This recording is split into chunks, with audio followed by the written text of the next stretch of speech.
Joining Test. us, Sydney, via Zoom, is Angela Vithoulkas. She's a politician, she's a media figure, and she's a small business expert.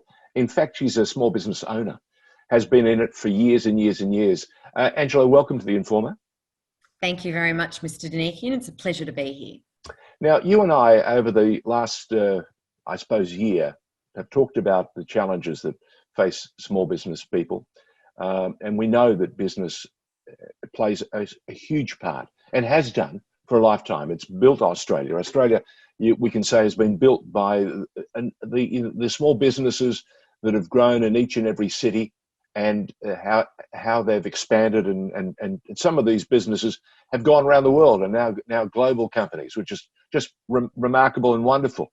But we've got and the reason why we're doing this conversation via Zoom today from our own venues is because Victoria's just gone into a second lockdown. That is an extension of what they call lockdown 4.0. We've even got new technology for that. It's your fourth lockdown, and they've even extended the duration of this fourth lockdown. We've just been told that it's going to be extended for a further 7 days. Imagine the impulse to business. Imagine the impulse to people, their mental health and so on. That's tough enough as it is. But the state government of Victoria has just announced $250 million of assistance to business, small business. We're supposed to say thank you. And there will be a great many who will say thank you. But what have you made of the announcement and the way it's been presented? There are 3 tiers, I believe. It's, from my perspective, it's a serious challenge. It's not nearly enough.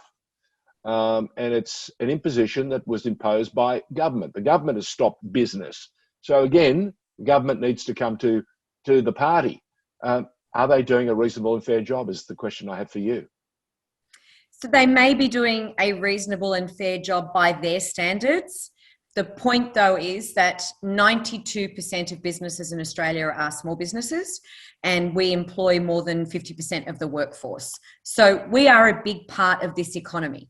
When the government gets all excited, and specifically today we're referring to the Victorian government, but it could be any government in Australia at any level, George. They are all the same. They look at the amount of any assistance package as the big ticket item. And in this case, it's a $250 million Victorian government assistance program. Mm-hmm. And sure, $250 million sounds like a lot of money, because it is. But let's break down the 3 levels that they are offering. And number 1 is a big chunk of the money, $190 million is going to the business assistance program. And that's essentially for those businesses who are non-essentials and have been forced into lockdown, can't actually go to work and open up and do anything. They might need to pay some staff or some rent or something like that. They're getting $2,500. That's the grant. Now, you know, I'm a business owner. George, you know what it's like to be a business owner. Even as an employee, how far is that $2,500 going to go? So I don't want to sound ungrateful. Thank you for the rescue and the assistance. But now let's get real. What do I do with that $2,500? Because I'm almost going to say, don't bother. It's $2,500. It would pay 1/3 of my weekly rent. I still got to come up with the other 2/3. And in a normal business life cycle, George, if you can't pay your rent for 1 week, you need to dip into reserve funds. Now understand and imagine that you haven't been able to pay your rent for many, many weeks. You are trading insolvent. Number 2, $40 million for the hospitality licensed industry. So any venues that have got a liquor license and their hospitality, they'll get $3,500. Again, might not even cover 1 week's rent, certainly won't cover half the staff. There's no other, parachute here. There's no trampoline of JobKeeper, JobSeeker, nothing here, right? And $20 million for the events industry who might have had to cancel their event. I was coming to Melbourne for 2 days for an event. That event's been cancelled. Who's going to reimburse all these people? They can't even get my airfares back. They get a credit for another time. And there's another layer of complexity. Frozen, the musical, was about to start next week. and we were supposed to be out of the lockdown today or Correct. tomorrow. So Yep. now it's going to add another layer of disruption. I'm just wondering, can we expect another $250 million? Well, I mean, you have to think logically for a moment, and wearing my government hat, there can't be a never-ending, endless bucket of money. But all those three items that we just looked at and froze in the events industry, that's an event, right? Do you think, a few $1,000s is going to cover any of their issues? No. So why hasn't government addressed the insurance issue, which I brought up before, George, with you, right? We would all happily pay for an insurance policy that meant we could cover all of our problems every time it hit, and it could be underwritten by government, George. There's plenty of super money out there that would underwrite this kind of investment that we need for our resilience, because that's what it all comes down to. It's just resilience. If they want you to stay home and terminate a business and create monumental impact and waves of disaster coming forward, somebody has to put in a plan, and it's going to be more than "we stand by you." Yeah, or we're in this together. We're not. Okay, let's move on to another topic that we need to address, and Australia needs to address it, and each and every jurisdiction that works in it, and it's skilled shortages. We saw a recent example, Shane D'Elia, who we know very well, hospitality industry, one of his lead chefs who's been a key part of the business for 3 or 4 years. There was a bureaucratic bungle, a bit of red tape, whatever it was. We saw the young man in turmoil. He was told he had to return to Europe. My understanding is he's an Italian. I thought he was Spanish, but I think he's an Italian boy. And he brings a great expertise, and he's created a wonderful team at Maha, and so much so that Shane D'Elia has offered to pay for all the costs and the pain, and to keep the young man fed and clothed and whatever while he goes through this exercise. And thankfully the federal government saw the error of their ways. They understood there was a bit of red tape that needed to be reviewed. They did that, and they've extended his stay, which is wonderful for that business. But there would be other examples. And I think there's also been an awful lot of research, and people are telling us that maybe we need to look differently at our skills shortages. Look, I have a deep and profound respect for the Grattan Institute and the reports that they produce and what they pull apart to get there. But social demographers are notorious for interpreting data and stats, which is absolutely fine if you're a bean counter of some kind. How many cars are on the road? What kind of congestion does that cause? How many people use the bike lane? How many people get in and out of a lift, and what does that say? And, the famous one, the smashed avocado latte set and what they deliver to the economy.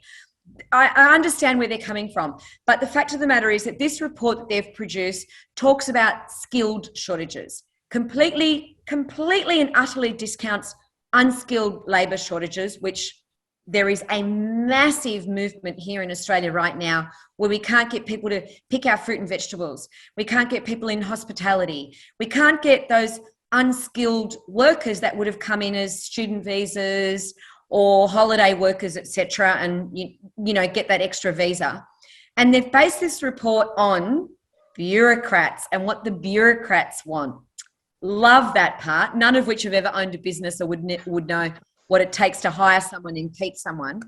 Now, our country was built and is continuously built on the backs of unskilled migrant workers who came here for a better life. My parents, your family, right? Yep. Came here for a better life, weren't ever worried that they didn't have skilled labour, applied themselves, maybe got skilled, but certainly started out in unskilled labour. They haven't asked employers. They haven't involved community consultation. They've completely disregarded what the unskilled worker means because they get paid here. They contribute to the economy. They buy and spend here too. So it's money that is a giro in the economy and that ecosystem.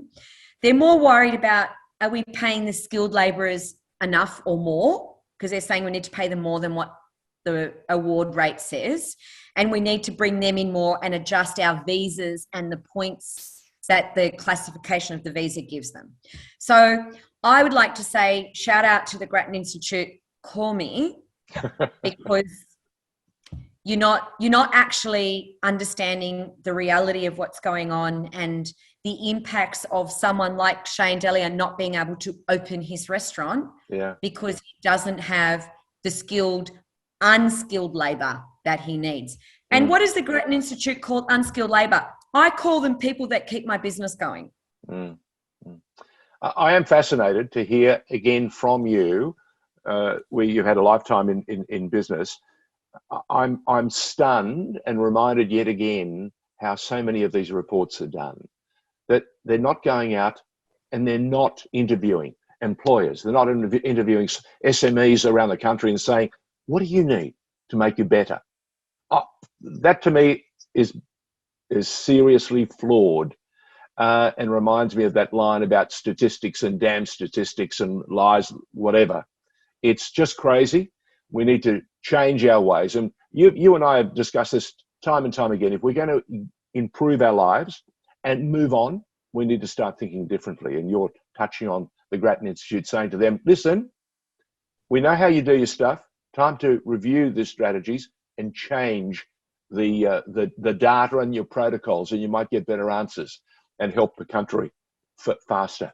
Okay, as normal, every segment of The Informer with Angela Vithoulkas always includes a little light material at the end. We always want to leave people feeling better, more comfortable. And on the subject of comfort, you're very keen to discuss trachydax. Now, my wife and I always talk about activewear, but you somehow want to take it down market. What's going on? Yes, no pun intended from you, Mr. Danikian, when you said light material. It is all material based. Okay. Trachydax are a business. They are a phenomenal business, and they've all had a business twist to them. So I did a little bit of research, and unknowing that, you know, it was just good timing on my part, the fact that you guys are back in hybrid situation again, more on Zoom, working from home again. And the boom industry of activewear or relaxed, less formal wear of being at home. In honour of the occasion, I'm wearing my very prized blue trachydax that I have in 10 different colours because I love all of them. But we are all wearing trachydax from the waist down when we're on Zoom, and something a little bit more formal, you know, party down below, business up top. But there are brands, Mr. Danikian, there are brands that have skewed the market from the trachydax perspective to capture the business of trachydax. Nike, for instance, unisex trachydax, elasticized waist, nice ankle fit, bunched up just delicately, narrow fit. Boys and girls can wear them. I don't know if boys can wear girls, but girls can wear boys. $60. Not, you know, a bit formal, just would suit you, George, I think. Very stylish. Now, I need a drawstring. Oh, yes, and you have external and internal drawstring. If you wear them a bit lower on your waist, you tighten them on the inside, bit higher, tighten them on the outside for when you have a big meal. Thank you. Now, Panayaya, this is my favourite story, not my favourite price, but my favourite story. They're pitching the business of trachydax, $149, girls only. But you can save the bees and the trees. So they're building their business brand of trachydax around a sustainability, environmental, responsible sourced, and not using the sweatshops of Asia to produce them, which is maybe why they're a little bit more expensive. Adidas have a vintage style. They're playing on, you know, the vintage, we've been around forever, invest in us. Bit more pricey, George, $90. You know, I'm still thinking Nike's the winner here, but it's only boys. So they've narrowed the market. Girls, not even in the picture. Bit worried about this discrimination there, but okay. My personal favorite, Cotton On. They look at diversity. They have sat down, done their business plan. Where do we fit in the market? Number one is price, $29, my favorite price point. I don't care how they fit, and they're not exactly a glamorous fit, but plus size, boys and girls, tall and short, all about diversity, all about inclusion, plus the right price. Now, Bonds, Australian brand, they've understood the secret of the influencer and the personal brand. Their CEO, he puts on his tracky dacks, has a business meeting, takes a selfie, posts it and says, look at me, and it's $49. Thank you very much. Boom. So tracky dacks, it's a business. Okay. I'll now take that on board. And from now on, whenever we talk about tracky dacks, I will understand that there's much, much more at play than just Correct. something to wear. Not active wear, it's no, tracky not dacks. active wear. No, thank you. Angela Vithoulkas, as always, thank you so very much for joining us on The Informer. Can't wait to talk to you next week when we in Victoria will still be in lockdown.